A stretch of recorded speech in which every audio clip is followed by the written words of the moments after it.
नमस्कार YouTube family. तर तुम्हाला माझा लास्ट व्हिडिओ बघून कळालंच असेल की हे जे सेलिब्रेशन होतं ते बाबासाहेबाच्या जयंतीचं होतं.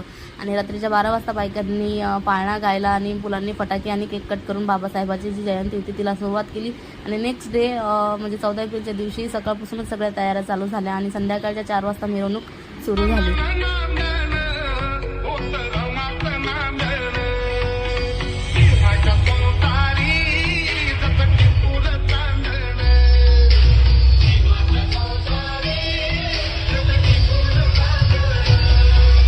आमच्या गावामध्ये खूप उत्साहाने 14 एप्रिल सेलिब्रेट केल्या जाते. आणि ही जी मिरवणूक आहे पूर्ण गावामध्ये फिरून आल्यानंतर लास्टला मग आम्ही बाबासाहेबाजवळ परत एकदा दर्शन घेतलं आणि फॅमिली फोटो क्लिक केले आणि आमचं जे 14 एप्रिलचं सेलिब्रेशन होतं ते एंड केलं. Bye bye.